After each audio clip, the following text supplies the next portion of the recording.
In the hush of the night, let us wander back into the forgotten temples of the world. Here, beneath moonlight and incense, the voices of divine women whisper, goddesses, priestesses, and mothers of mysteries who once guided the soul of humankind. Their stories are not told in loud histories, but carried in the gentle rhythm of firelight, the echo of sacred songs, and the quiet faith of ancient cults. Tonight we drift slowly into their realms, where every tale is both a lullaby and a lantern for the heart. If this journey brings you calm, let your spirit leave a soft trace, perhaps a comment about where in the world you are listening from. And if these stories cradle you into rest, consider subscribing so you may always return when sleep feels far away. The night is quiet. A stillness rests across the earth, as if the world itself has slowed its breathing. Above, stars shimmer like distant lamps hung in the heavens, each one a silent witness to ages long gone. You drift now into that ancient time when humankind first began to wonder, when hands that once gathered grain and shaped clay also reached upward toward the unseen. Imagine a soft plain under the moon. The grass bends to the wind, whispering like 1,000 voices at once. There is no city here, no stone walls, no temples carved in majesty. Only the earth, the sky, and small fires burning low. By those fires, men and women sit together in circles, holding their children close, gazing at the stars, and wondering at the mystery of life. In their hearts, gratitude grows. They have food, they have water, they have the sun that rises and the rains that fall. And so they give back. They place seeds of grain upon a flat stone. They scatter flowers plucked from the meadow. A carved figure of wood or clay is laid upon the altar, not as a statue to be worshipped, but as a symbol of something greater. These were the first shrines of humankind, tender and small, born not from fear, but from thankfulness. The mothers of the earth were imagined here. Softly, the people whispered of unseen women, figures both human and beyond human, who nurtured the soil as a mother nurtures a child. The womb of the earth gave fruit, gave water, gave shelter, and so the first prayers rose, not in grand words, but in murmurs, in the rustle of leaves, in the quiet touch of hands laying offerings at dawn. Breathe gently now as the scene unfolds. The altar is only a circle of stones, yet to those who kneel before it, it is a gate between the known and the unknown. The air feels different here. Even the night birds pause in their song, as if they too sense a sacred presence. You may see in your mind's eye the shape of the mother herself. Sometimes she is imagined as a figure carved in clay, wide-hipped, full-bodied, holding the promise of birth and life. Sometimes she is no shape at all, but only the earth beneath one's feet, the river's flowing voice, the endless curve of the horizon. Whatever her form, she is honored with care. Every seed laid upon the altar carries the hope of tomorrow. Every flower placed carries the sweetness of gratitude. The fire burns low. Ashes rise into the night like silver moths, carried upward by the unseen breath of wind. Each ember is like a prayer, glowing for a moment before fading back into the dark. And in this rhythm, the offering, the fire, the silence, the first cults are born. Not cults of fear or power, but gentle gatherings bound by the shared mystery of life itself. Listen, and you may hear the songs. They are not grand hymns, nor are they sung in temples of stone. They are simple tones, hummed softly as mothers cradle their children, as fathers watch the flames. The melodies drift upward like smoke, carrying with them words that speak of earth, water, sun, and stars. No book holds these prayers. They live in the breath, in the heart, in the moment between silence and song. And so the night deepens. The circle around the fire grows still. Eyes close. Dreams come, but the altar remains, quiet beneath the stars. By morning, new offerings will be laid. Fresh grain, a handful of berries, perhaps a carved bead, strung with care. It is not the object that matters. It is the spirit behind it, the unseen thread that ties human hearts to the mystery of the divine. Now let us drift further. Imagine walking through the ages. The simple stone altars grow into wooden shrines.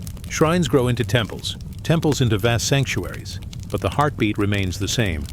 The desire to honor what is greater, to give thanks, to feel connected. Even as civilizations rise and fall, the memory of those first offerings lingers.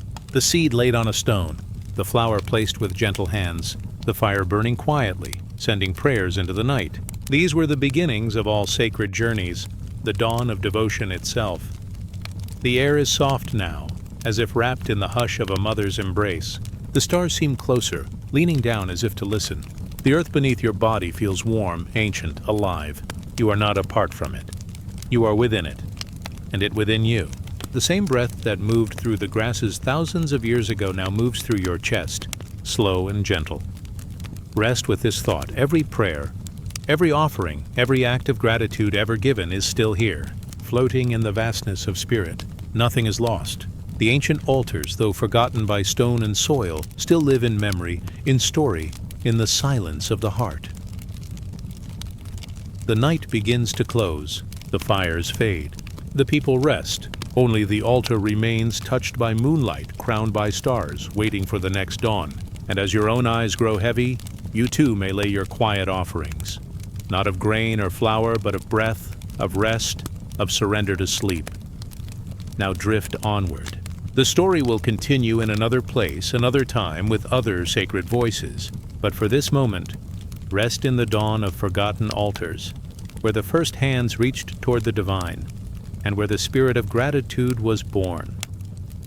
The stars return above you, the earth hums softly below, and you are safe, you are still, you are at peace. Night falls slowly over the city of Rome. The stones of its streets still hold the warmth of the day, yet the air has turned cool, carrying with it the scent of olive trees and distant rain. Above the rooftops, the stars emerge, one by one, as if they are remembering their places in the sky. In the heart of the city, near the great forum, a small circle of light glows against the darkness. It is the sacred fire of Vesta. The fire does not roar.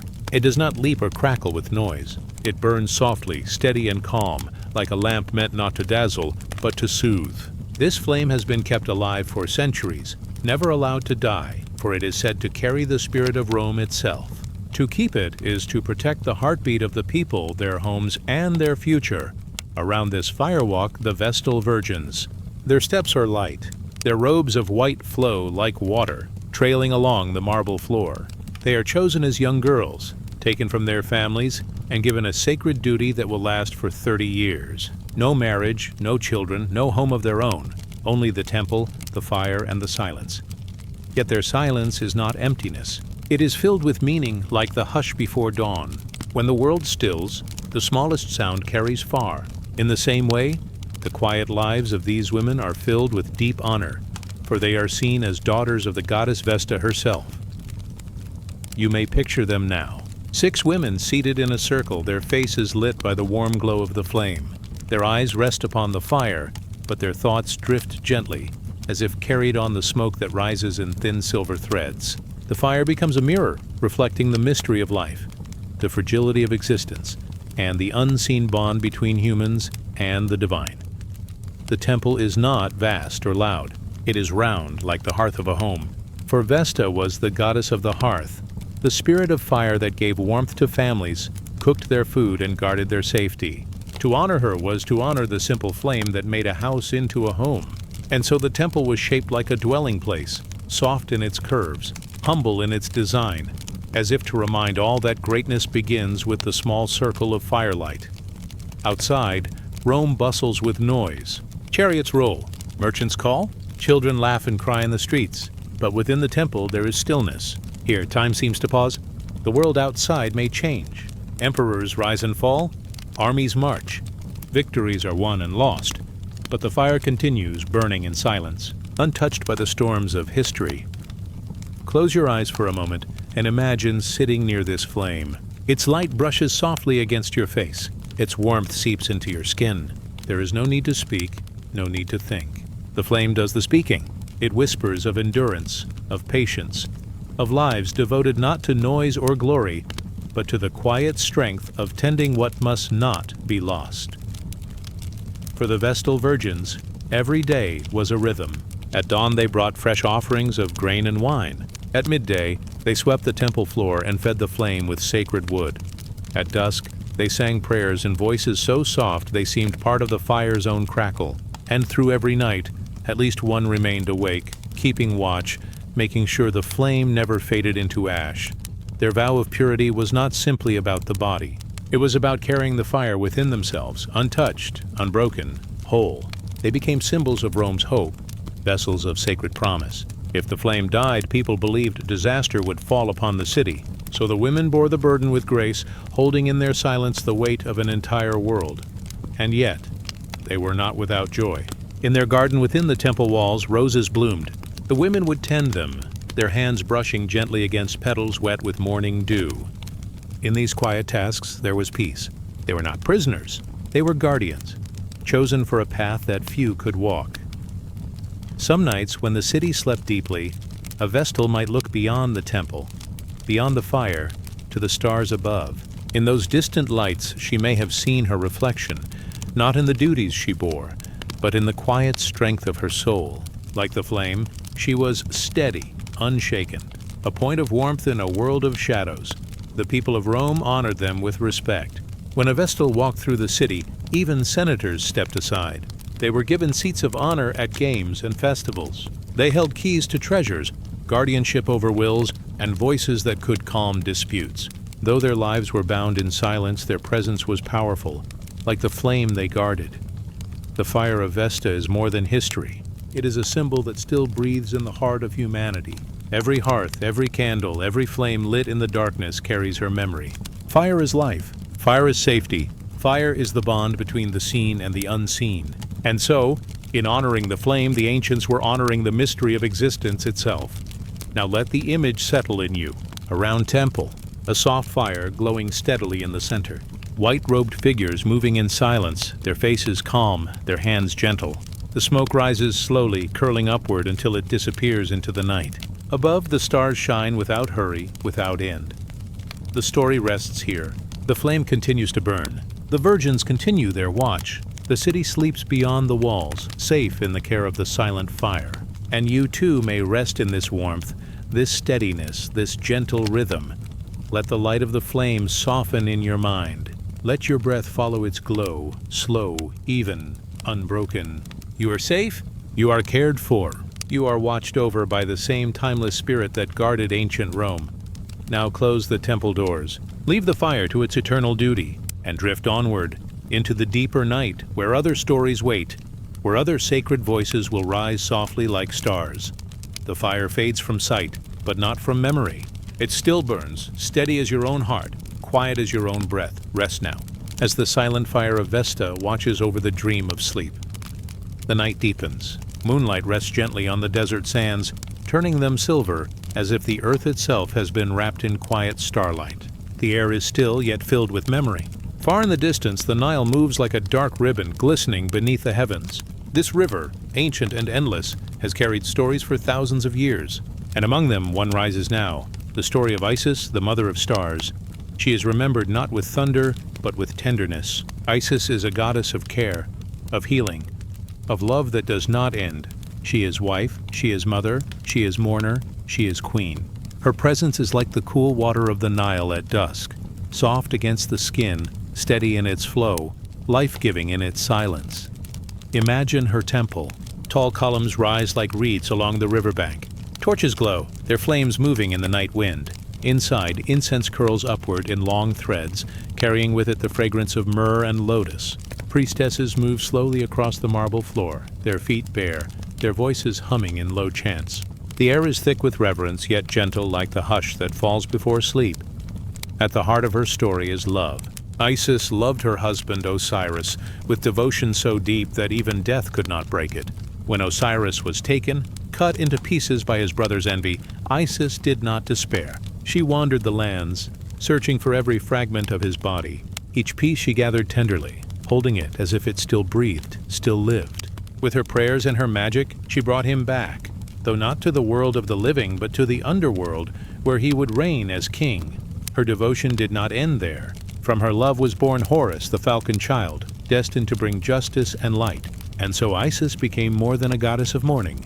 She became the goddess of hope, of birth, of the endless cycle that turns loss into renewal. She whispers, "Even when all seems broken, life can return."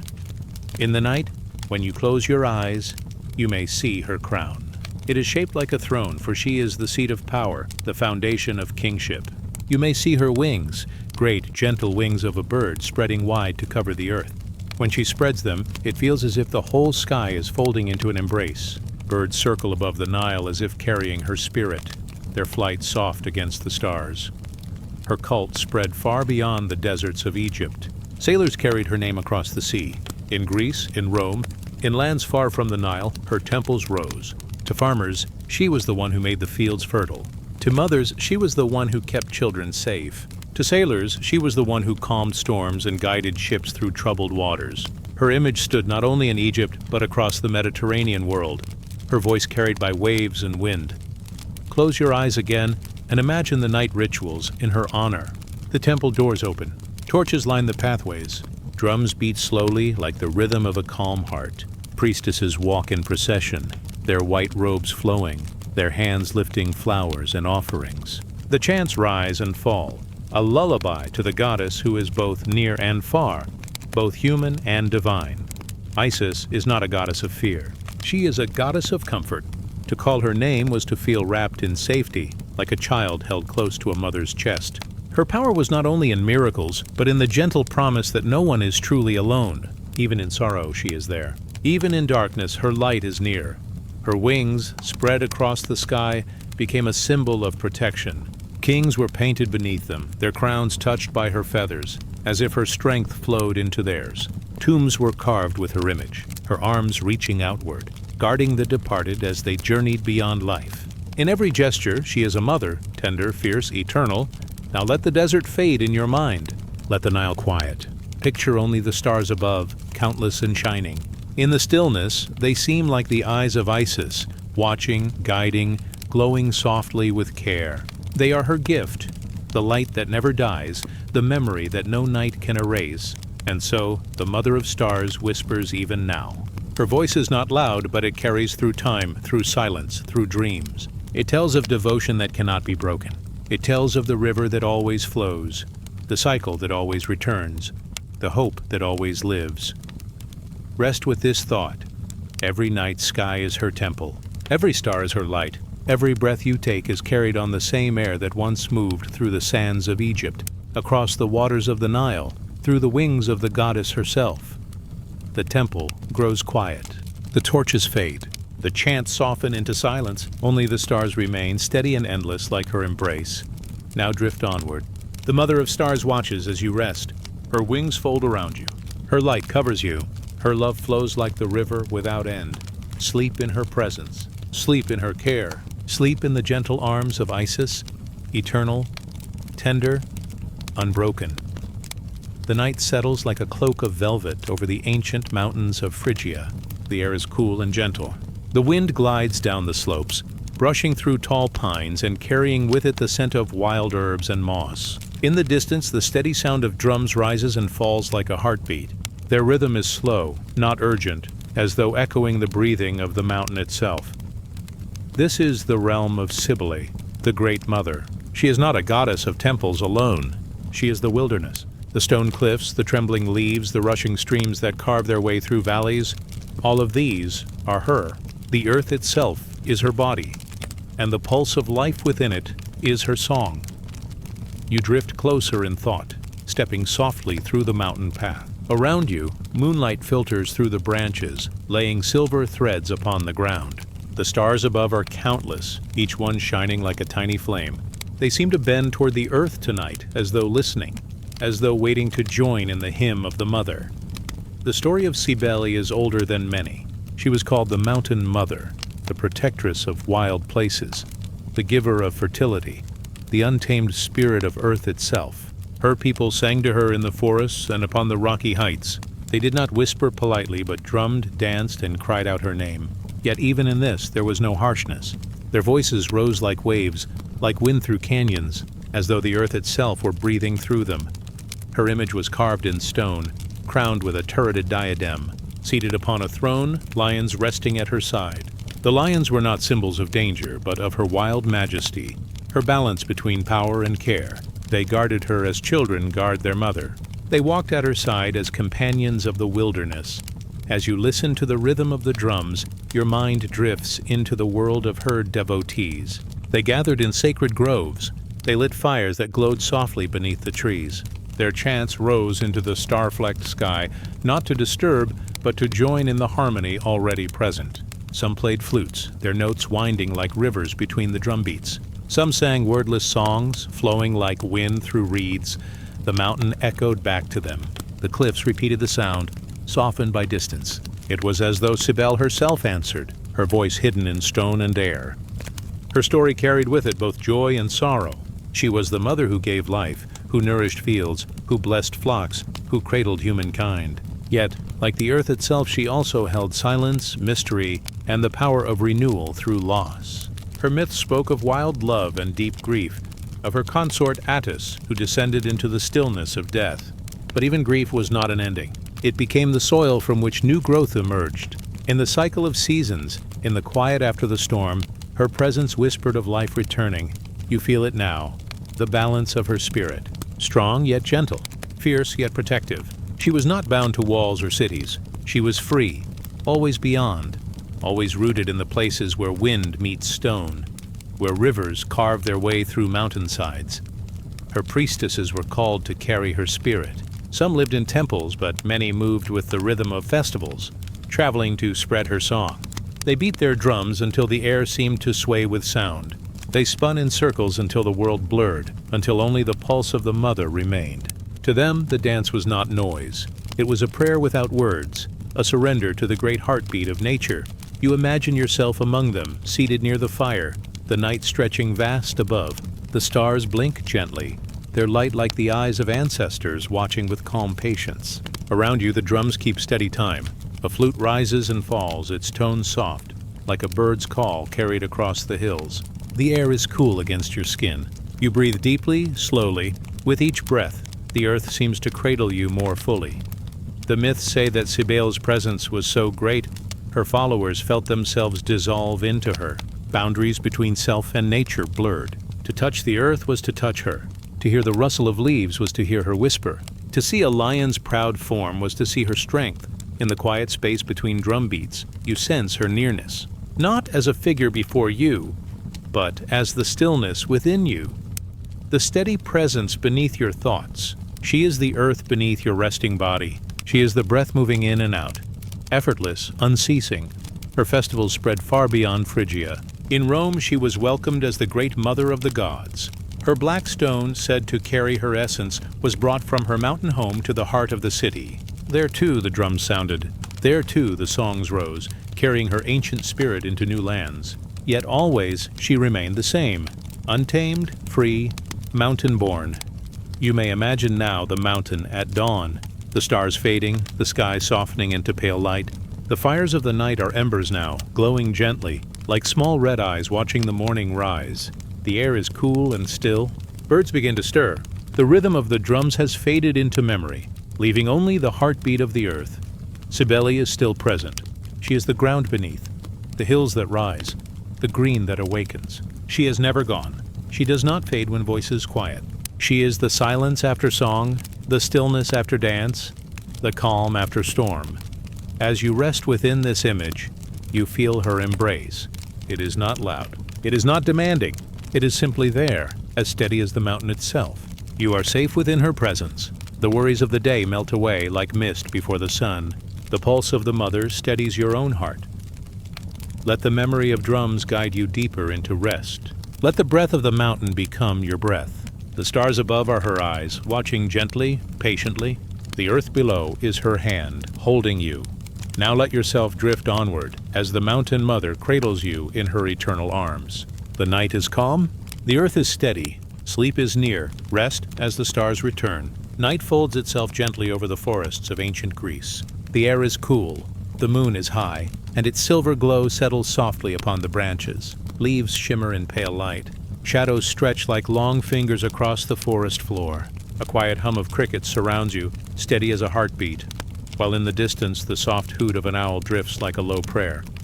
This is the realm of Artemis, the huntress, the maiden of the wilds, the keeper of moonlight and silence. She walks unseen through the trees, her steps as light as falling petals. The creatures of the night are her companions. The deer pause in her presence, unafraid. The wolves bow their heads as though listening for her command, and running with her, free, fearless, and untamed, are her sisters, the maidens of Artemis. You may see them in your mind's eye now, moving swiftly through the woods. Their feet barely touch the earth. Their hair streams like rivers of shadow behind them. They laugh, not loudly, but with the kind of joy that melts into the wind. The sound rises and fades, like a song the trees themselves remember. The sisters of Artemis were women of freedom. They chose the forest instead of the city, the bough instead of the loom, the hunt instead of the hearth. They carried torches that burned like stars, guiding each other through the darkness. Their bond was their vow, to walk always with Artemis, to live beneath her silver light, to remain untamed by any hand. In the heart of the forest stood their sacred places, simple, unadorned, shaped not by stone walls but by living trees. Altars of smooth rock were scattered with pine cones, wildflowers, and bowls of honey. Here the sisters would gather in the quiet hours of night. They lifted their hands to the moon, whispering prayers not of request, but of belonging. To them, Artemis was not distant. She was near, moving with them, breathing with them, running beside them like a sister of light. The goddess herself was the eternal maiden, the spirit of independence, the fierce protector of women and children. Yet she was also gentle. Her arrows, sharp and sure, could strike with death, but they could also heal. To wander with Artemis was to live in balance, swift as the deer, steady as the oak, soft as the moon. Imagine now the sisters' ritual by moonlight. They stand in a circle, hands joined, torches flickering with quiet fire. Their voices rise in song, not hurried, not forced, but flowing like water down a mountainside.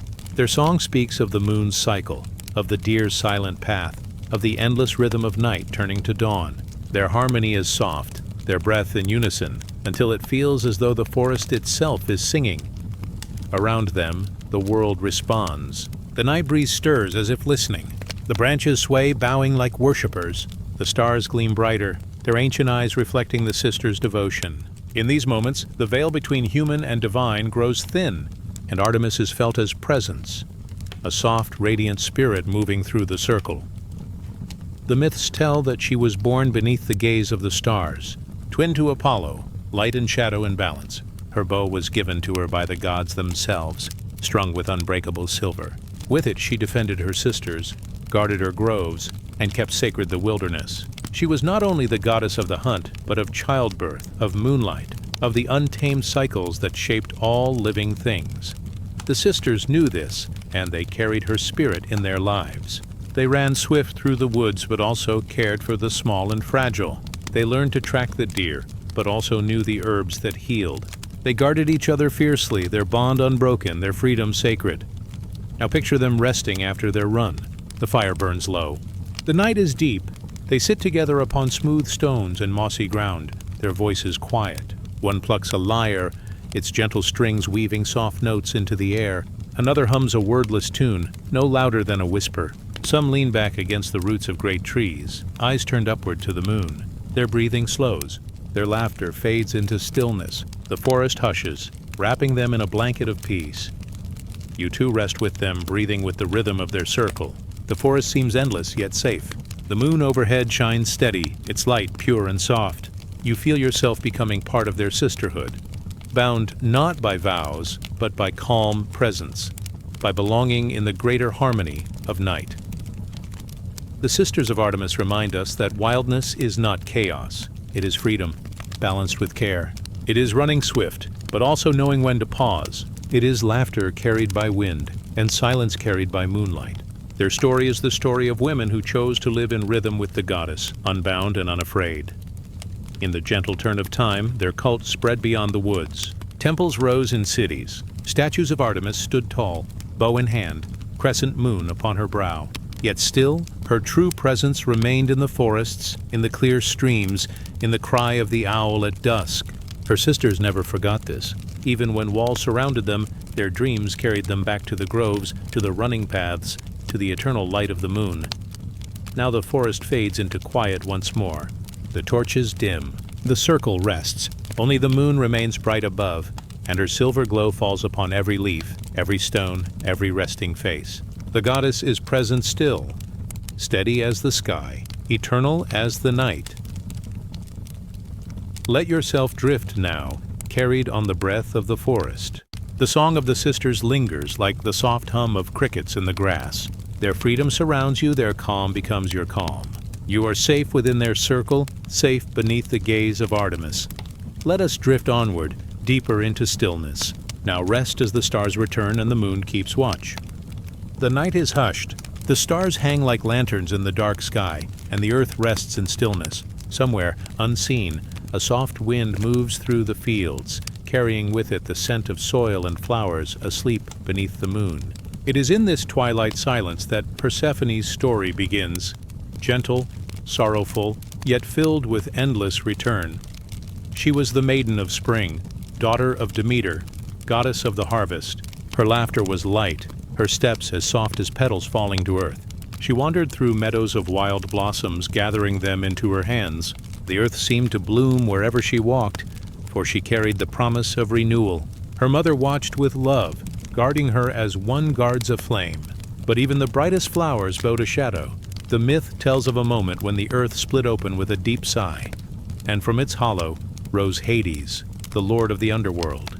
He reached for Persephone, and the maiden of spring was taken into the depths. Her cries faded into silence, and the meadow stood empty. The blossoms she dropped lay scattered, their colors dimming, as though the earth itself mourned her loss. In the halls below, Persephone walked through shadows. The underworld was not cruel, but quiet, filled with rivers that whispered of endings, caverns lit by pale fire, and fields of asphodel where countless souls drifted like gentle smoke. She was given a throne beside Hades, but her heart still longed for the sunlit meadows, for her mother's embrace, for the warmth of the living world. Above, Demeter grieved. Her sorrow spread across the earth, and the fields grew barren. Wheat withered, vines dried, the trees stood empty. The world knew hunger, and humankind bent low with despair. The gods themselves felt the weight of her mourning, and so a pact was sought, a rhythm, a balance, a turning of seasons. Persephone would dwell part of the year in the underworld, and part of the year beneath the sun. When she returned each spring, flowers would rise again, the earth would breathe, and Demeter's joy would awaken the fields. When she descended, autumn would come, leaves would fall, and winter would bring its hush. Thus, the cycle of the seasons was born, a gentle weaving of light and shadow, of growth and rest, of life and its return. The people of Greece carried this story into sacred mystery. In the city of Eleusis, they gathered in secret rites to honor Demeter and Persephone. By torchlight, they walked together, their steps slow, their hearts open. They spoke no words of despair, for the mysteries promised something deeper. They whispered of life's endless circle, that death was not an end, but a descent, a passage into another season. The initiates carried torches as Persephone's guides, symbols of light piercing the dark. They drank from sacred vessels, tasted of ritual grain, and walked through ceremonies that echoed Persephone's journey. And in these mysteries, they found peace. For just as the maiden rose each spring, so too, they believed, would the soul rise again after death, stepping into a new dawn beyond shadow. Imagine now that descent. You drift softly as though following Persephone's path. The air grows cooler, yet not frightening. The light above fades, and gentle darkness surrounds you, not empty, but filled with quiet presence. The river of souls flows nearby, slow and shimmering. Its waters reflect memories, carrying them like leaves down a silent stream. You walk beside Persephone, her torch glowing faintly, guiding the way. The underworld in its stillness is not cruel. It is the place of waiting, of remembering, of resting. Here, shadows are soft, not sharp. Here, the soul learns to breathe without fear. Persephone walks calmly, her presence gentle. She has become both maiden of spring and queen of the depths. Her crown is woven not only of flowers, but of stars hidden beneath the earth. And when the time comes, she rises again. The gates of shadow open, her feet touch the living earth. At her steps, the crocus blooms, the wheat stirs, the orchards awaken. Her return is a promise, that no darkness lasts forever, that every descent holds within it the seed of return. The Eleusinian mysteries carried this truth in silence. Those who walked the sacred path did not speak of what they saw, for words could not hold it, but they carried a calm certainty that the soul, like Persephone, would not be lost, that beyond the hush of death lay a dawn yet to come. Their hearts rested in this rhythm, and their lives found gentleness in the turning of seasons. Now picture the meadows once more. The air is warm. The earth breathes again. Persephone lifts her gaze to the sky, her eyes bright as the morning star. The blossoms sway, the rivers sing, and Demeter's joy fills the fields. Spring has returned, as it always will. The cycle is whole, and the story continues endlessly, like a soft circle traced by moonlight. The night grows still again. The stars, patient and steady, remind you of eternal return. The torch of Persephone glimmers faintly, fading into dream. Her descent is no longer sorrow, but song. A song of rhythm, of rest, of return. Let yourself drift now as she drifts. Feel the calm of the earth cradling you. The seasons turn. The soul rests. The dawn always comes. Let us drift onward into the gentle hush of night. Now rest as the stars return and Persephone's torch becomes your dream. The night is gentle. The sky is a deep field of velvet brushed with silver starlight. A hush spreads over the land, as if all of nature is waiting for a soft breath to rise. In this stillness, you enter the story of Demeter. She is the mother of fields, the keeper of golden grain, the one whose hands shaped abundance across the earth. Where her footsteps touched, green shoots rose. Where her tears fell, flowers grew. And when she smiled, the harvest ripened in warm waves of gold. But tonight, she is not smiling. Tonight, we follow her through fields that are silent, fields that wait for her blessing, yet tremble with her sorrow. Once the world was full of laughter. Her daughter, Persephone, wandered among meadows bright with blossoms. She gathered flowers as the sun poured gently over her hair. The earth sang with her, and Demeter watched with joy, her heart shining with maternal love. But the day came when Persephone was taken into the shadows. The earth opened, and the god of the underworld claimed her. The meadow grew silent, the flowers dropped from her hands, and the laughter that once filled Demeter's days was gone. She searched the earth in grief, through fields, through forests, through mountains, and down to the shores of the sea. Her torch burned in the night, casting a soft glow on the soil. The sound of her footsteps carried like a drumbeat of sorrow across the hills. Without her touch, the world grew barren. The golden stalks of wheat bent low and died. The orchards gave no fruit. The rivers thinned. The air itself seemed heavy, as if mourning with her. This was Demeter's grief. But from grief, something holy began to form. People gathered at her temples, whispering prayers, lighting small lamps of oil in the darkness. They remembered her daughter and felt her sorrow as their own. From this sorrow rose the Eleusinian mysteries, sacred rites that promised comfort. For in Persephone's descent and return, there was hope. A story of loss and yet of renewal. A reminder that nothing truly ends, but moves in cycles, like the grain that falls and then rises again. In the quiet of night, picture a temple by torchlight. The walls glow with golden shadows. The air is filled with the scent of barley and smoke. Men and women, clothed in simple robes, enter silently. Their eyes are soft with reverence. They come not for riches. They come not for power. They come for peace. They come for the promise of Demeter's grain, the quiet assurance that life will return, that the soul will not be lost forever in darkness. Initiates of the mysteries walked into silence, into chambers dim with flickering flame. And in that hush they were taught. The earth sleeps in winter, but spring always comes. The seed is buried, but it is never gone. The body rests, but the spirit rises. Imagine yourself drifting into this ritual. You walk softly across cool stone floors. You carry no burdens here, only your breath, only your stillness. The torches line the walls, their light trembling like gentle stars. The priestly voices rise like a low hum. And before you, carved upon stone, stands the image of Demeter. Her hands are open, holding sheaves of wheat, golden and eternal. She does not speak aloud, but her presence is a comfort. You feel her sorrow, yes, the pain of losing her daughter. But you also feel her gift, the certainty that from loss life will return.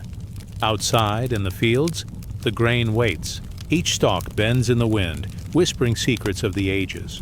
Golden seas of barley roll under the moon as if the earth itself is breathing.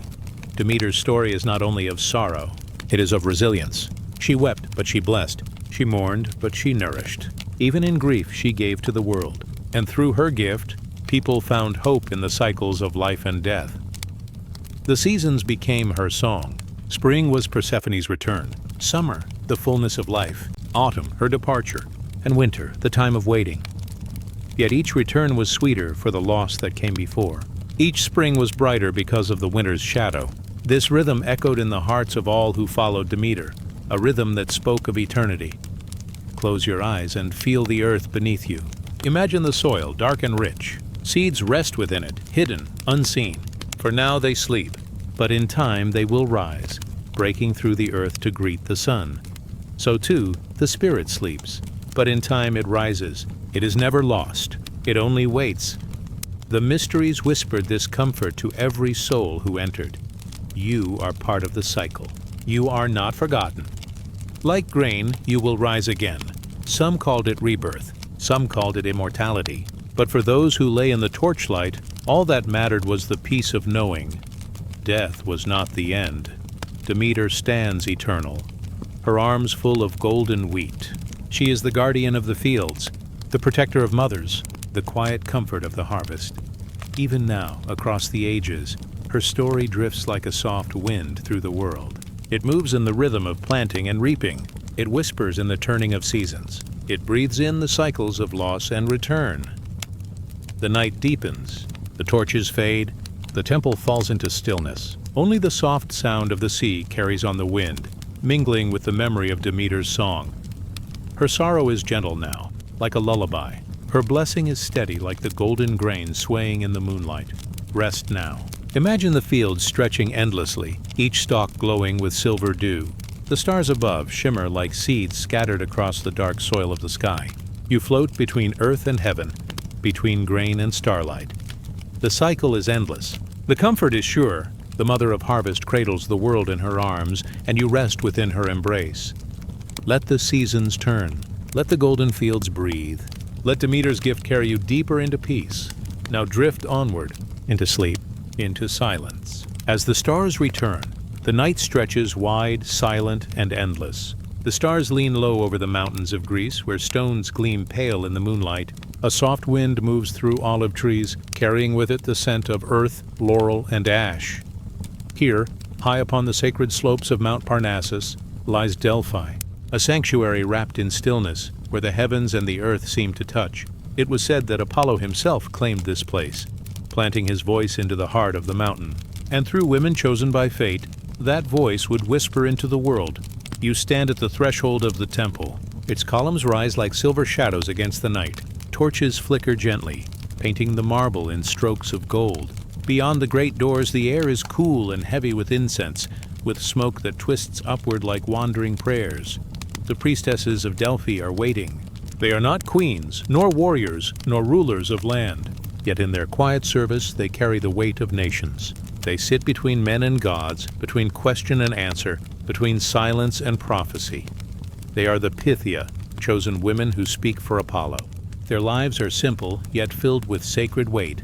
They bathe in the Castilian spring, washing in waters said to be blessed. They chew the leaves of laurel, the holy tree of Apollo. And then, seated upon a carved tripod, they breathe in the vapors rising from the earth itself. The air grows thick. Their bodies sway. Their voices tremble with words not their own. In this state, they become vessels of light, their whispers carrying the wisdom of the god of prophecy. Kings come to them. Warriors kneel at their feet. Wanderers from distant lands climb the steep path to ask their questions. And the answers given in riddles guide the turning of empires. Yet for the priestesses themselves, the moment is quiet, a moment of surrender. They do not speak their own thoughts. They become as clear water, reflecting the sun's light without holding it. This surrender, gentle and complete, was their true gift, not in power but in openness, not in command but in listening. They gave themselves to stillness, and in that stillness the world found its way. Imagine the temple chamber where the oracle sits. The floor is smooth stone, cool beneath bare feet. The air trembles faintly with heat from the sacred spring. Around her, priests move softly, tending fires, pouring libations, singing hymns that echo against the walls.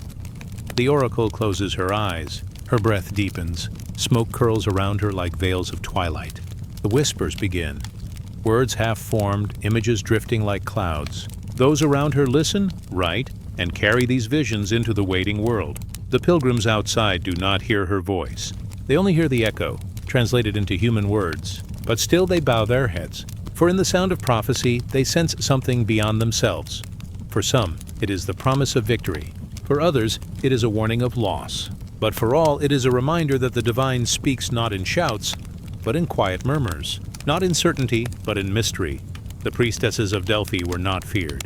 They were revered. They were honored as bridges between worlds, women whose bodies and spirits became instruments of the divine. Their service was not endless. They were chosen for a time, and when their season was done, they returned to ordinary life. They walked again among the markets, the fields, and the hearths. But something lingered. The stillness they had carried into prophecy stayed with them, like an ember glowing quietly in the dark. The temple itself was alive with symbols. Laurel leaves hung in sacred bundles. The omphalos stone, the navel of the world, stood at its center. It was believed that this was the point where heaven and earth touched most closely, a place where divine breath entered the soil. And so it was fitting that women, the givers of life, became the vessels through which that breath was spoken. Their voices carried the weight of gods, yet they remained soft, often broken, sometimes little more than sighs. Still kings bent to hear them. Still, armies changed course because of them. As the night deepens, picture yourself resting at the temple's edge. The stars above are sharp and countless. The air is still yet full of unseen life. Somewhere within, the oracle breathes. Her words slip into the silence, carried by smoke and stone, like dreams drifting upward into the night sky. You do not need to understand her riddles. It is enough to feel the rhythm of her breath, the calm of her surrender, the assurance that the world holds mysteries too deep to be solved. The whispers of Delphi were never meant to be loud. They were fragments, like the soft lines of a poem, enough to guide but never enough to bind. They left room for choice, for destiny, for the quiet unfolding of each soul's journey.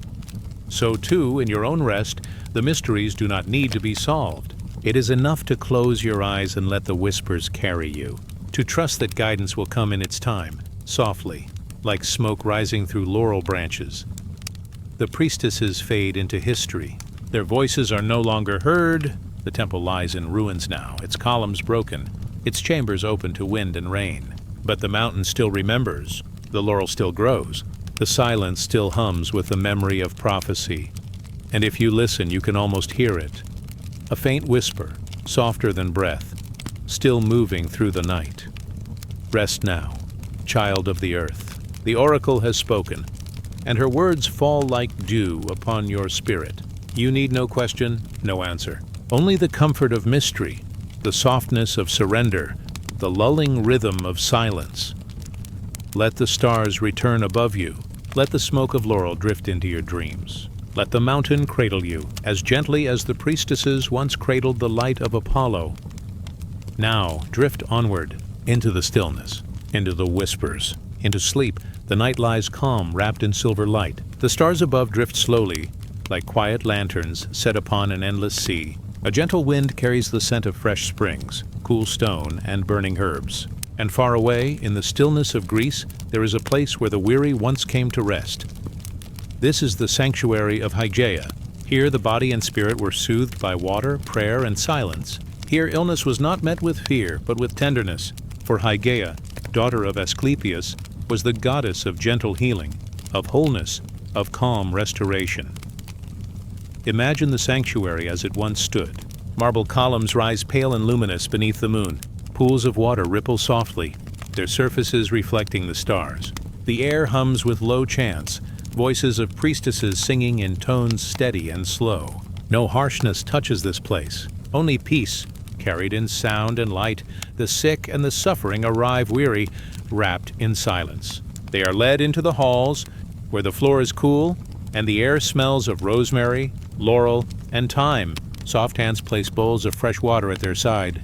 The water is lifted to lips, brushed across fevered brows, poured over tired skin.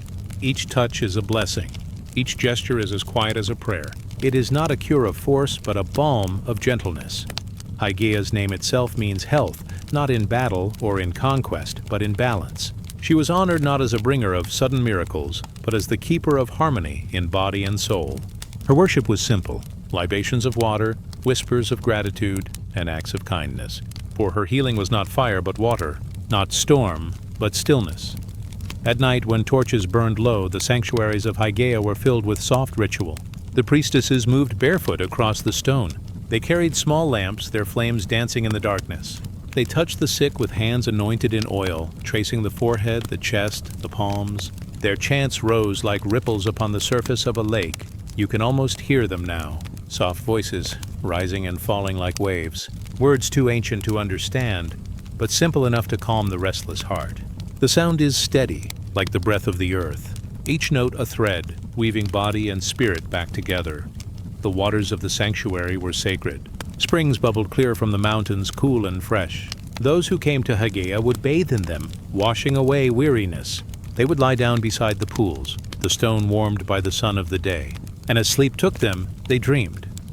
Dreams were a gift, for healing often began in the dream world. It was said that in visions, Hygeia and her family, Asclepius, Panacea, Iaso, would appear.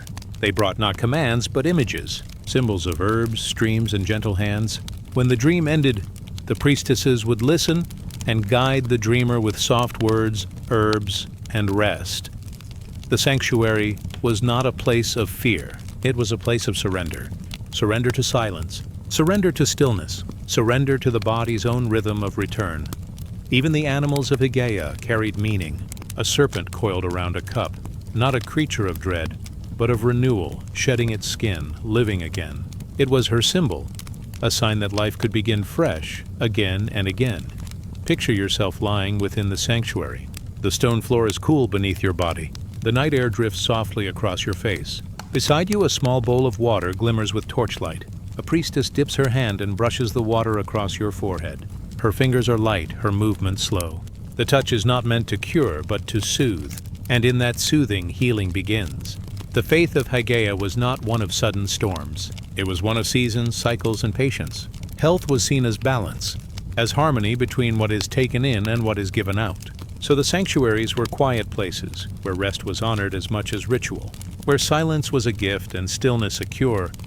The sick were not hurried, they were not pressed. They were invited to lie down, to breathe, to drift into dreams where the goddess might come softly, unseen. Priestesses of Hygeia did not wield weapons or commands.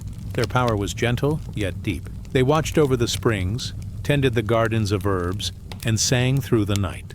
They lived in service not to fire, but to the quiet flame of life within each soul. Through them, Hygeia's presence was felt, not as a voice from above, but as the calm touch of a hand. Not as a command, but as the cool taste of water upon dry lips. As dawn approached, the sanctuaries would glow. The first light of the sun touched the marble, turning it gold. Birdsong filled the gardens, echoing over the pools. The sick who had rested all night rose slowly, refreshed, carrying within them the memory of quiet blessing.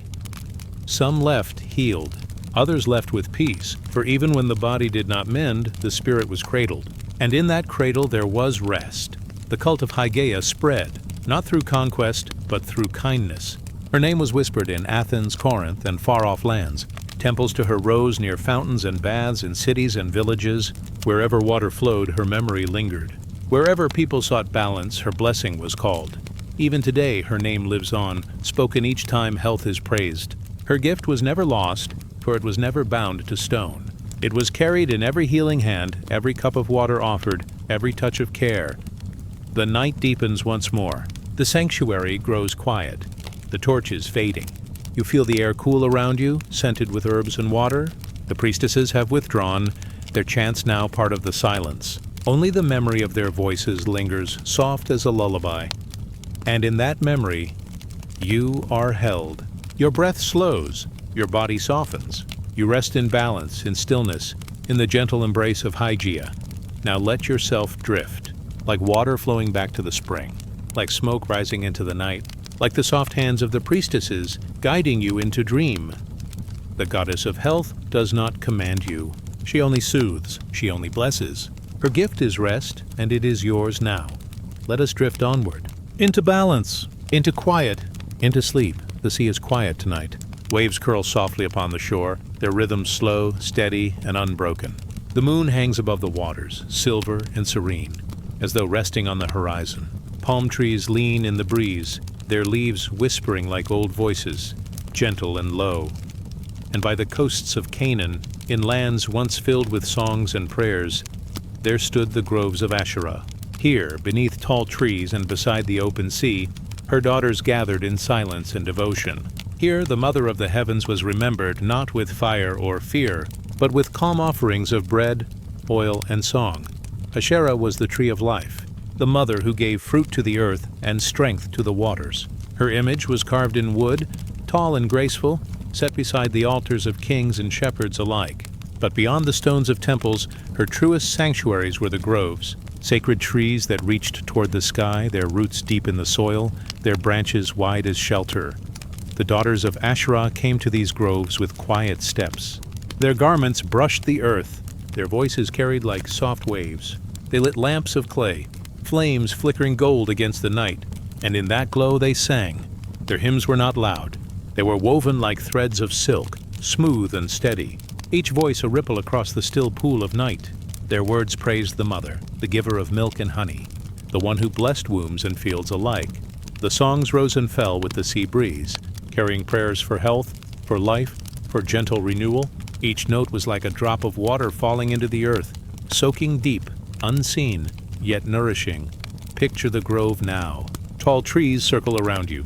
The air is thick with the fragrance of cedar, cypress, and fresh figs. Small lamps glow along the roots, lighting the path in faint golden halos. The sea is near, its sound steady like a drum far away, and the voices of the women linger, calm as a cradle song.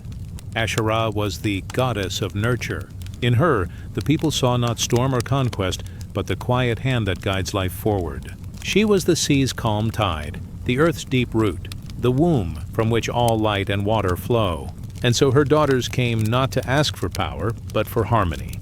They sought her blessing in harvest, in children, in the weaving of daily bread. The rituals were simple: a loaf of fresh bread broken into pieces, a cup of oil poured upon the earth. Garlands hung upon branches woven with flowers and herbs. These were their gifts, offered not in fear but in tenderness. The grove itself was temple enough, for the trees, standing tall and silent, carried prayers upward to the stars.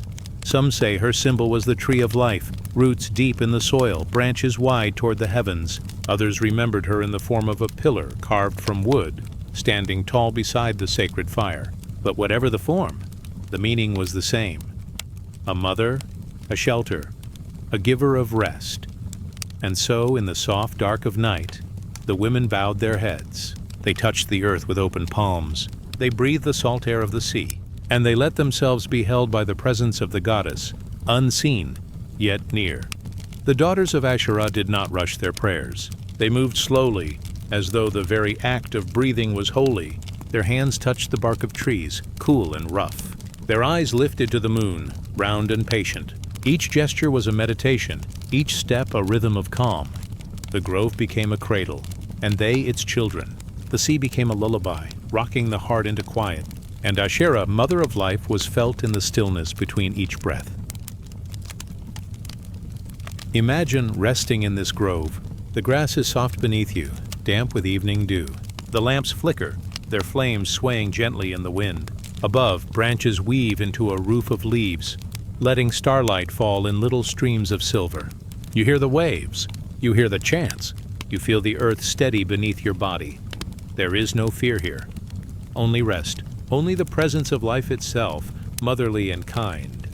In the villages near the groves, the people spoke of Asherah with reverence. Her name was whispered at births, at weddings, at the planting of fields. Children grew up hearing stories of the mother goddess who fed the earth, who wrapped the seas around the land like arms. Even kings once built pillars to her, setting them beside great altars. For no temple felt complete without the blessing of the mother.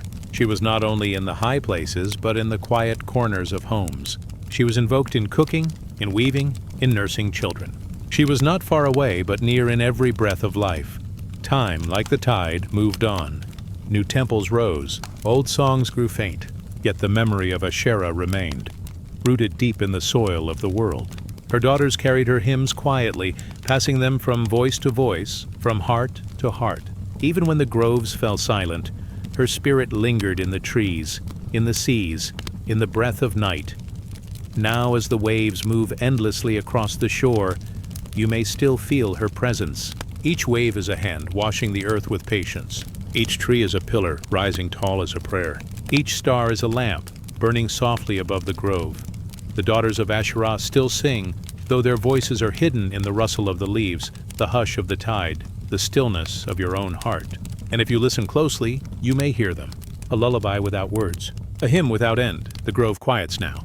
The lamps burn low, their light softening. The daughters bow their heads, their songs fading into silence.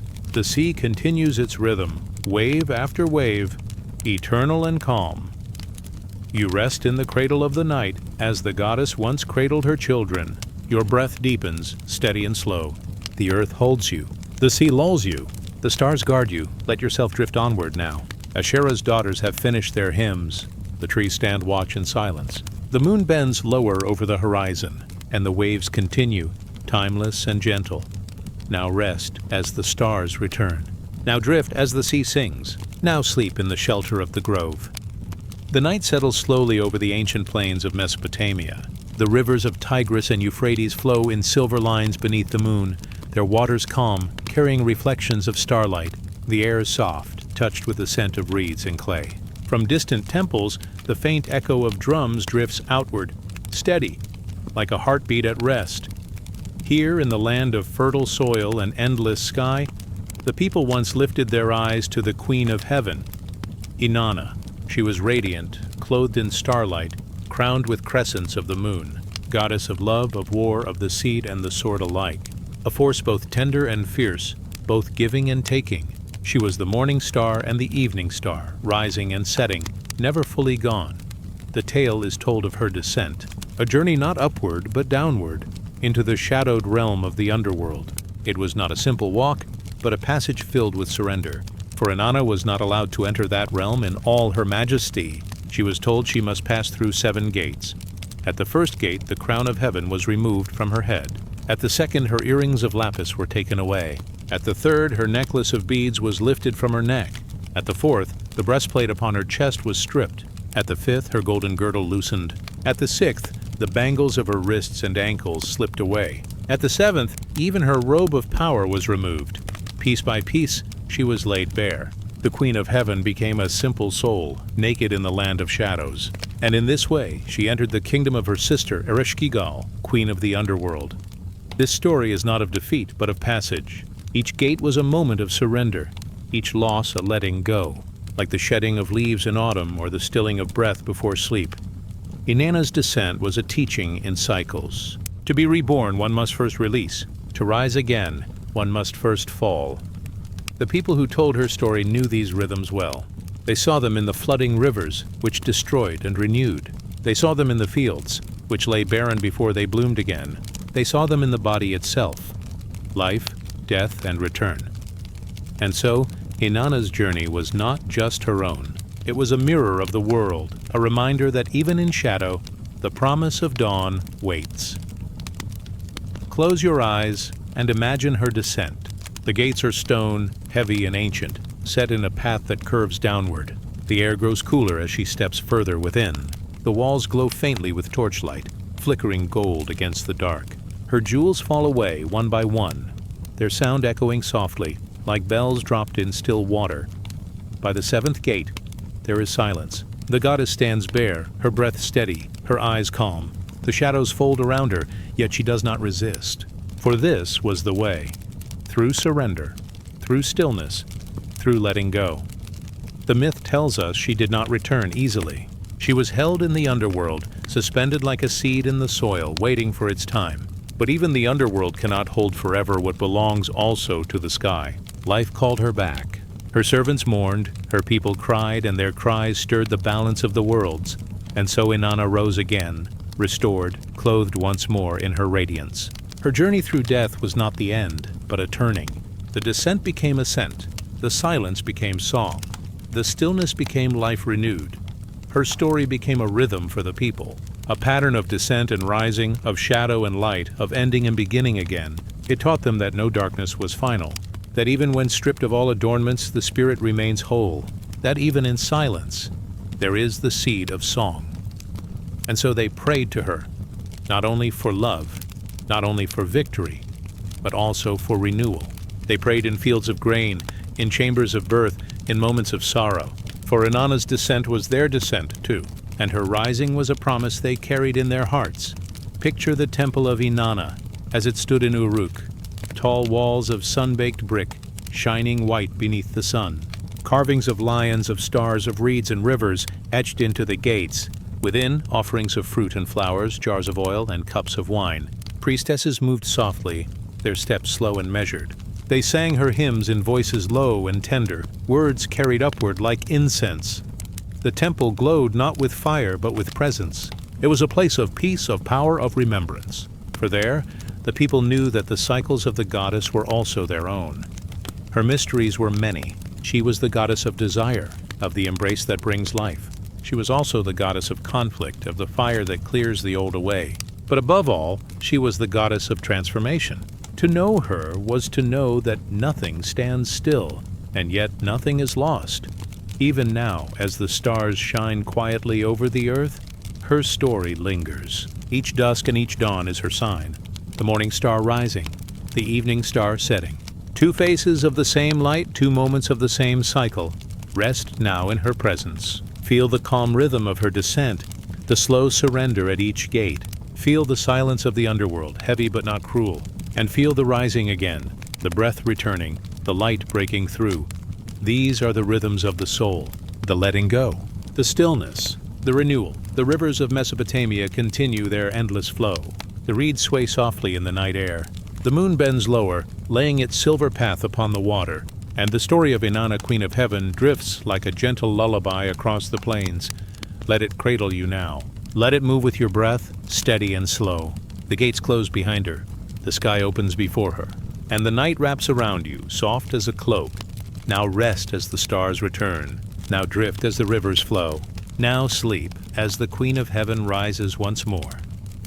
The night opens gently, like a dark velvet curtain.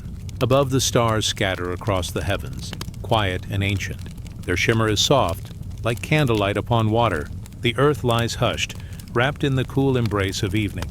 And in the silence, faintly, there is rhythm, a distant echo of footsteps, a pulse that seems to rise from the soil itself.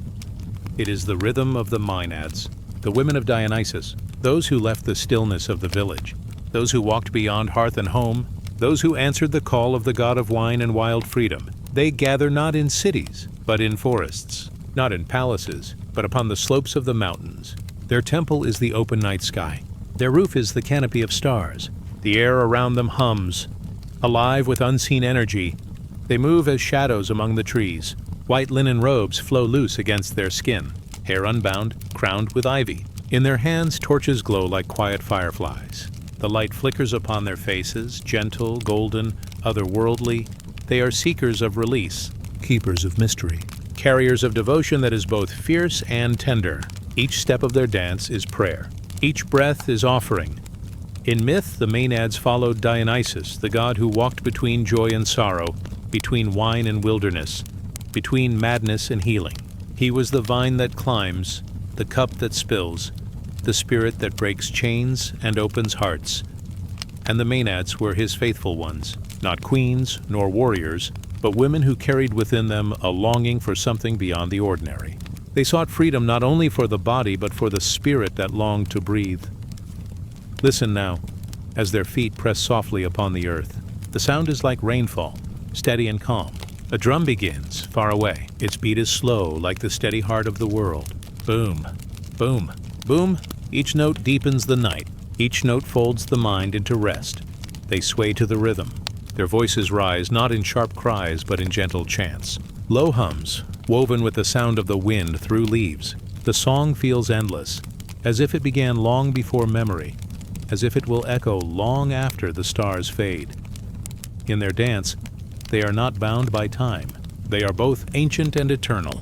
They are the mothers, the daughters, the forgotten, the remembered. They carry the pulse of life itself. The Maenads knew that Dionysus was more than wine.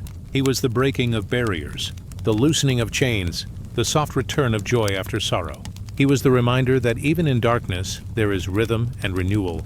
To follow him was to step beyond fear, to enter a space where tears could flow like rivers. and laughter could rise like birds at dawn. The Maenads carried this truth in their song. They did not simply dance for pleasure. They danced as vessels of spirit. They danced to dissolve the walls between human and divine. Imagine their circle beneath the stars, each face aglow with firelight, arms lifted, robes flowing, the air thick with pine and night blossoms, the earth warm beneath their feet, as though the soil itself shared their devotion. They spin slowly, never in haste. Each movement is like a slow tide upon the shore, in and out, around and around.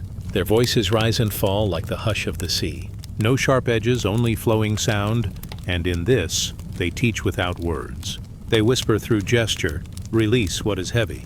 Let the heart breathe. The soul was made to dance. The Maenads remind us of cycles, of the way joy and sorrow intertwine, of the way life requires both silence and song. In their trance, they become mirrors of the seasons. Spring's awakening, summer's fullness, autumn's surrender, winter's quiet sleep. They are every season at once, a living reminder that all things return in their time.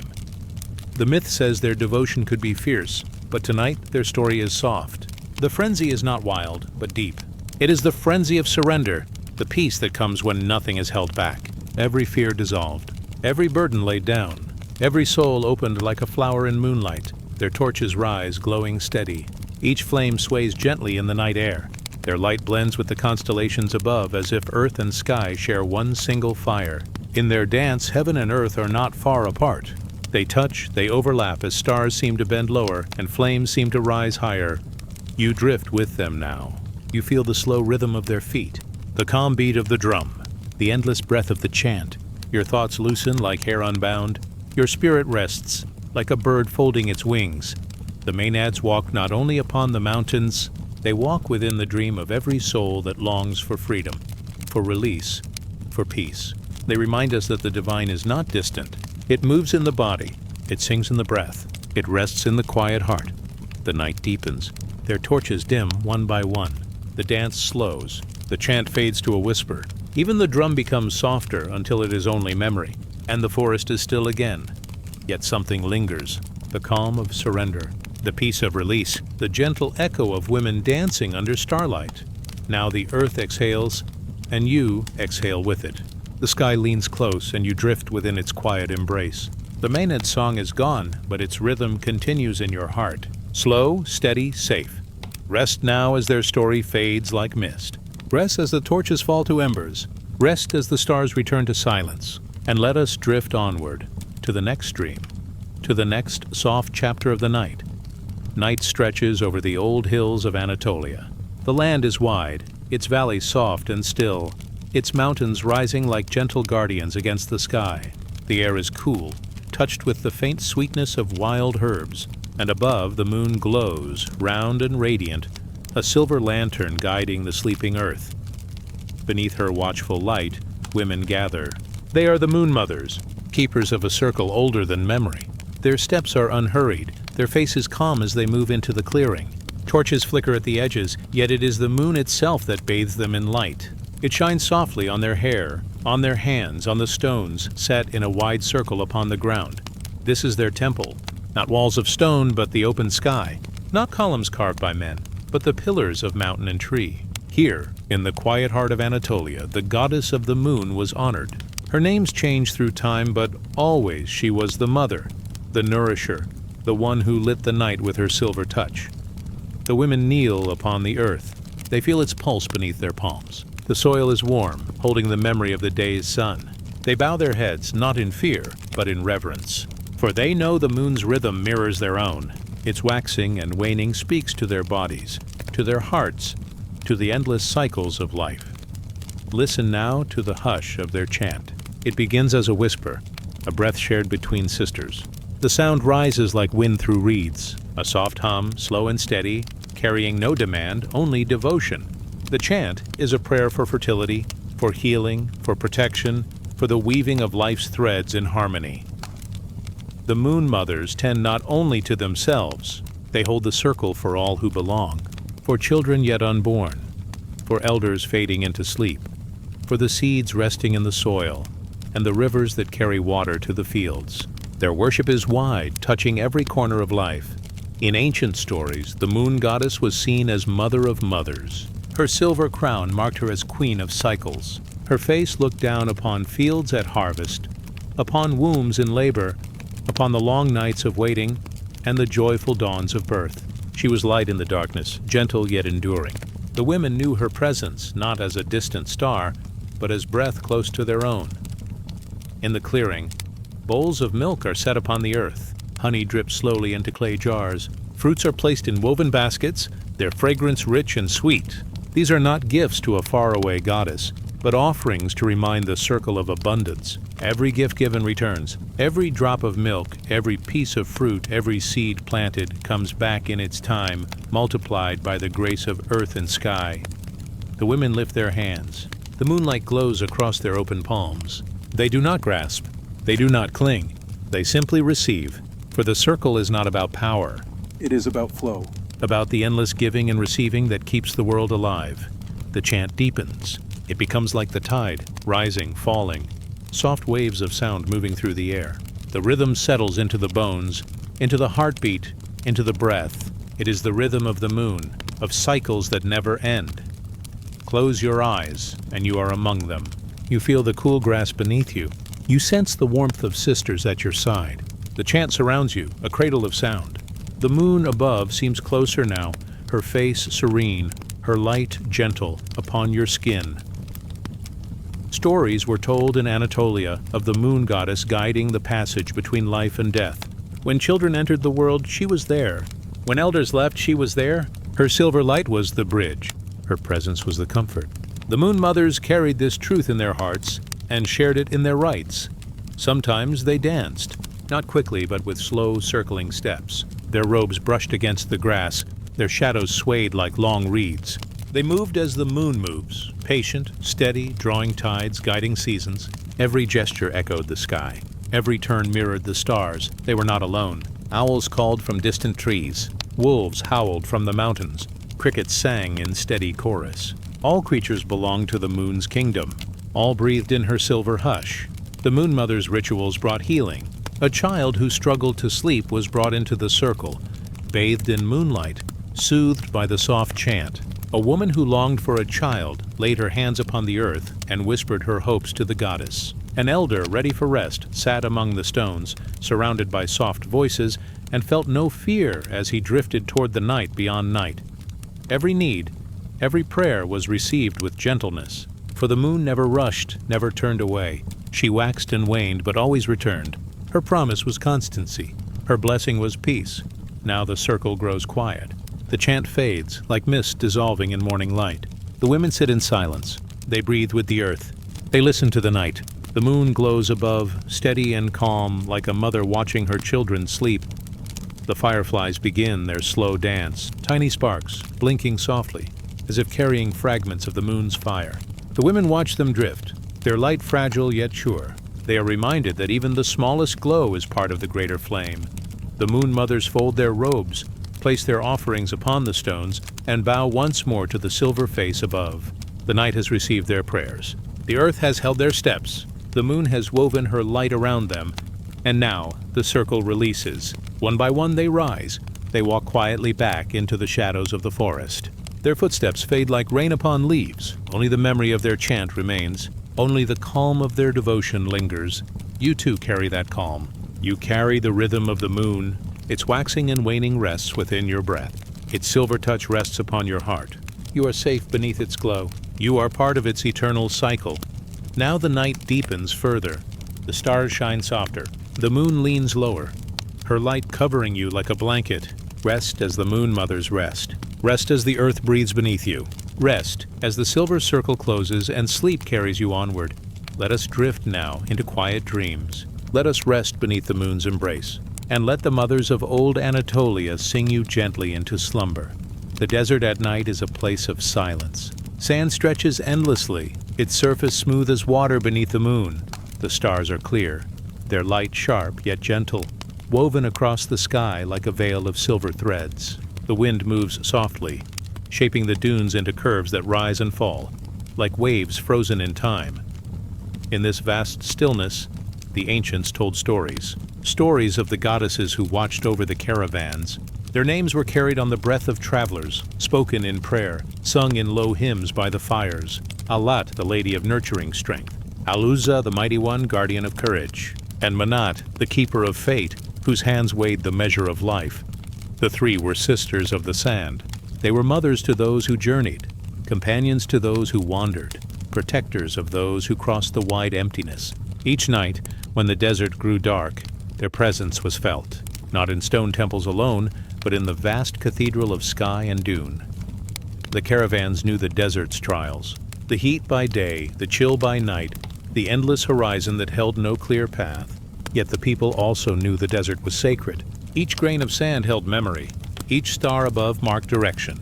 And within this vastness, the goddesses moved unseen, their blessings flowing like water beneath the earth. Al-Lat was remembered first. She was the motherly presence, a spirit of white stone and fertile ground. She was called upon when the camels grew weary, when children cried from thirst, when palms bent heavy with dates. Her strength was quiet, like the cool shade of a tree at midday. She reminded the desert folk that even the harshest soil could give fruit if tended with care. Al-Uzza's presence was different. She was the fierce one, the radiant star that burned bright above the dunes. To her the hunters prayed. To her the warriors lifted their swords. She was not cruel, but she gave the courage needed for survival. Her blessing was in the cry of the falcon, in the sudden storm that brought rain, in the strength of a heart that would not give up. Manat was the most mysterious. She was the oldest of the three, the one whose voice carried the weight of destiny. Travelers approached her shrines with quiet steps, for she was the keeper of what lay beyond tomorrow. Her symbol was the dark night itself, deep and unending. Those who feared the unknown laid their offerings at her feet. Those who sought peace with what could not be changed called softly upon her name. Together, the three sisters formed a circle. One offered nurture, one offered courage, one offered wisdom in the face of fate. And so, the caravans honored them, lighting fires by the dunes, pouring water upon the earth, whispering their names to the stars. Imagine now, a caravan resting beneath the night sky. The camels are tied in a long row, their bodies casting tall shadows upon the sand. The people sit in a circle, their faces touched by firelight. They share bread, dates, and bowls of sweet water. The desert wind moves gently around them, carrying with it the memory of old songs. One by one, the travelers raise their hands. They call upon Al-Lat for safe passage through the valleys. They call upon Al-Uzza for strength against hunger and fear. They call upon Manat for patience with the unknown that waits ahead. And in their prayers the night becomes soft. The stars seem closer, the silence more comforting than before. For the desert, though vast, is never empty. The wind carries whispers. The dunes shift as if listening. And the moon, high above, rests like a silver coin in the sky, watching, guiding, promising that no traveler is ever truly alone. The forgotten goddesses of the desert were not forgotten then. Their presence lived in each grain of sand, in each glowing ember of the fire. They were remembered in the patterns of stars, in the flowing lines of the dunes, in the rhythm of footsteps that moved from oasis to oasis. Even now, as you drift beneath the quiet of night, their story lingers, for they belong not only to the past, but to the eternal rhythm of the earth. Al-Lat's calm strength surrounds you. Al-Uzza's fire steadies your heart. Manat's wisdom eases your thoughts. Their blessings are like three streams of light meeting above you, weaving a circle of peace. The desert breathes slowly. The sand cools beneath the moon. The caravan sleeps, and the goddesses keep watch. Their voices are not loud. They are gentle as the shifting wind, as the soft call of an owl in the night. Their presence is steady, like the stars that return each evening to guide those who wander. Now let the story fade into stillness. Let the desert cradle you as it has cradled travelers for centuries. Feel the calm of Al-Lat, the strength of Al-Uzza, the quiet wisdom of Manat. Let them guide you as you drift deeper. The sands stretch on, but there is no need to walk further now. The journey rests for tonight. The fire burns low. The moon keeps watch, and the goddesses hold you close in their silver embrace. Let us drift onward, into dreams as wide as the desert sky. Now rest as the stars return, and the forgotten goddesses sing you into sleep. The night has deepened. The air has grown still. The stars lie across the heavens like quiet blossoms upon dark water. You drift once more into the dream world, where stories soften into silence, and silence opens like a gentle gate. A hush falls across the ancient fields of memory. Candles burn low in unseen temples. A silver river of moonlight spills over mountains and valleys, carrying whispers of voices that once filled the earth. They were voices of women who sang prayers under starlight. They were names of goddesses spoken in reverence, then set aside by history's louder steps. Yet, though centuries have passed, though the sand has covered their shrines and time has dimmed their altars, their presence has not left. They return in dreams. They return in symbols. They return in the quiet rhythm of the soul. Long ago, before the cities grew high with stone and noise, people lived in small circles of earth and sky. They looked upward to the moon, the sun, and the stars. They looked inward to the mystery of life itself, and they saw the great balance, light and dark, birth and death, seed and harvest. The feminine divine was woven through it all, like the soft thread of dawn stitching night to morning. She appeared as mother. She appeared as maiden. She appeared as wise elder.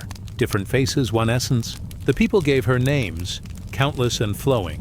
Inanna, Isis, Allat, Demeter, Cybele, Hathor, and more. Each name was a lamp lit against the dark. Each shrine was a doorway to the sacred, but names are fragile in the hands of time. Empires fall.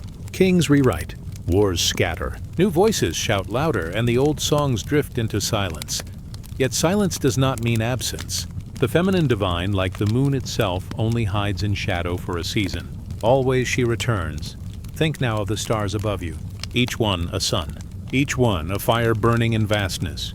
To the eye they appear small, almost delicate, yet their true light is immeasurable. So too with the goddesses. Even when forgotten by tongues, their essence glows quietly, waiting to be seen once more.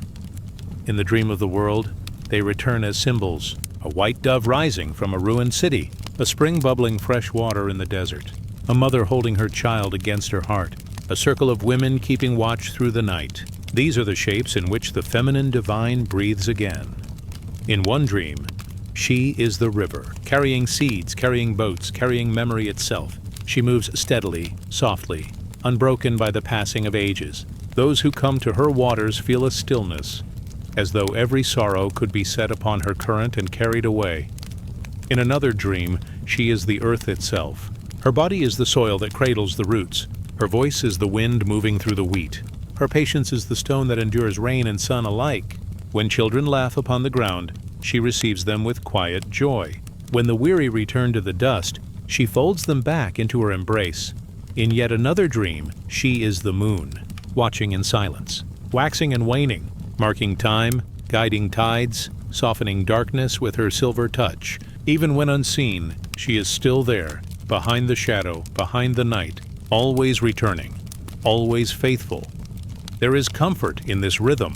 The feminine divine cannot be erased, for she belongs not only to history, but to the human heart. She is the instinct to nurture, the courage to protect, the wisdom to endure, the tenderness to heal. Wherever these rise, she rises. Even now, in quiet moments, she is felt. In the gentle hand placed upon another's sorrow, in the soft lullaby hummed to a restless child, in the tears that fall without shame, like rain that nourishes thirsty ground, in the strength of those who build not to conquer, but to shelter. The ancient names may fade, yet the essence remains. It whispers through dreams. It lingers in the stillness between breaths. It waits in the silence after prayer. And so, the eternal return of the feminine divine is not only a story of the past, it is a story of the present. It is a story unfolding still. Imagine yourself beneath a wide desert sky. The horizon stretches endless. The sands glow faintly in silver light. Far off, the hum of caravans once moved, men and women carrying goods, carrying stories, carrying prayers. At night, they looked upward. They sought guidance. They whispered to the goddesses of the stars, the moon, the unseen. Now the caravans are gone. The dunes have shifted, but the stars remain. The moon remains, and the quiet presence of the feminine divine, too, remains, steady, eternal. There is peace in knowing that nothing sacred is ever truly lost. It may be hidden, it may sleep, it may rest in shadow, but like the seed buried in soil, it will rise again when the season is kind. The feminine divine has always returned. She has returned in the quiet strength of those who heal, of those who carry, of those who hold the world in unseen ways. She is in the circle of stones, left standing on ancient hills. She is in the water that still flows where pilgrims once gathered. She is in the cradle, the womb, the open hands of love. She is in the endless rhythm of life, forever giving, forever returning. Now let the mind soften. Let the heart rest in this knowing. The forgotten goddesses are not gone. They live in the pulse of the earth. They live in the breath you draw now. They live in the rhythm of sleep itself, rising, falling, then rising again. Their return is not a loud one. It is not carried on shouts or drums. It is carried on silence. It is carried on dreams. It is carried on the stillness you feel now as your body grows heavy and your thoughts begin to slow. The eternal return of the feminine divine is like the tide, coming in, going out, never ending, always moving. You are safe upon its shore. You are held in its gentle rhythm. Rest now, as the moonlight spreads like soft cloth across the dark. Rest, as the stars continue their ancient songs overhead. Rest as the goddesses return, not as strangers, but as familiar presences woven into your own spirit. Their lullaby is the hush of night. Their temple is the breath of your chest. Their blessing is the peace that gathers slowly around you like a warm cloak. And so, let us drift onward. Let us drift past the ruins and into the eternal. Let us drift past memory and into silence. The goddesses are here. They always were. They always will be. Now rest as the stars return. Now rest as the feminine divine folds you into her embrace. Now rest as sleep carries you gently upon its silver tide.